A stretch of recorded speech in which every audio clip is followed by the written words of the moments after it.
The fog came in slow that August, thicker at night like a veil pulled over the city's face. I used to sit in my car near the edge of the Presidio, headlights off, radio low, watching the mist crawl up the windshield. It was the kind of fog that made the streetlights bleed gold, the kind that softened everything sharp. But I could still feel it.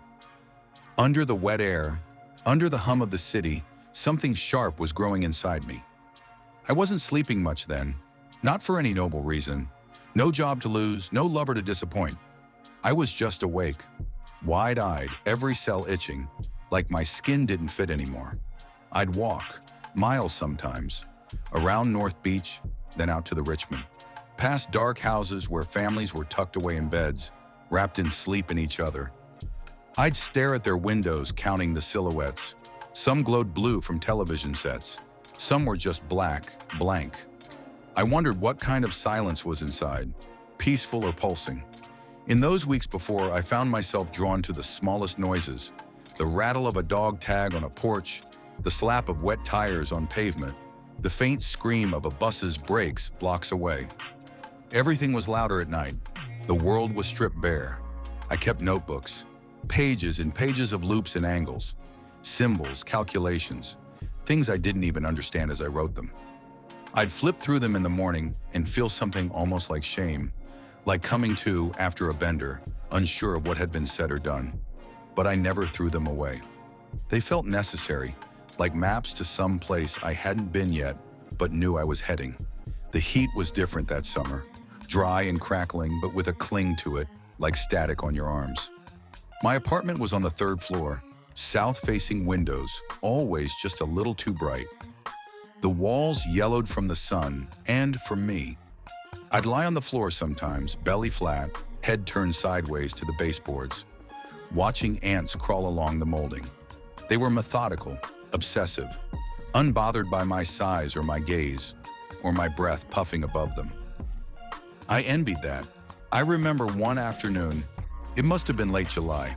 I was at the laundromat off Geary, the kind with cracked vinyl benches and the smell of scorched lint and fake lemon. A woman came in with two little boys. One of them was missing a shoe. She balanced a basket on her hip and handed them each a bottle of orange soda. I watched the boys sit cross-legged by the dryer, their sticky hands smearing condensation on the glass. They whispered to each other and laughed, soft and secret and safe. I felt something split in my chest.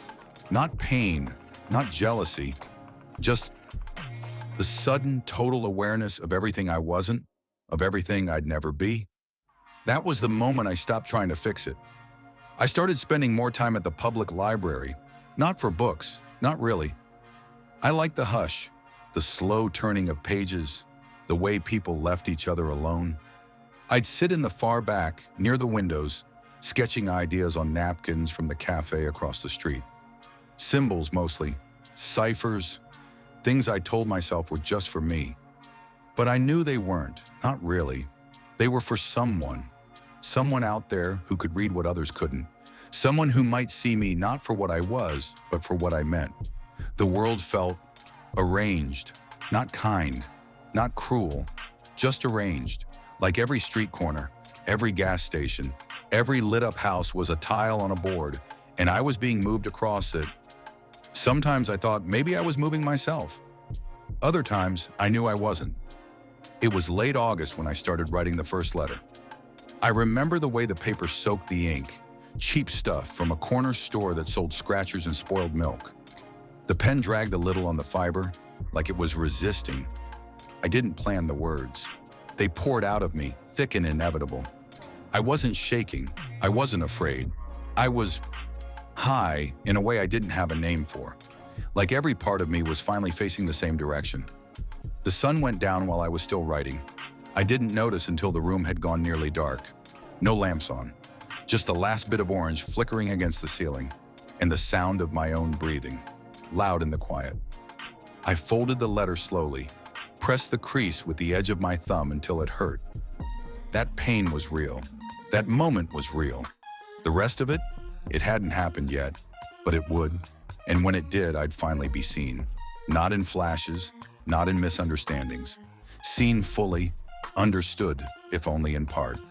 That was all I wanted. Not forgiveness, not attention, just comprehension.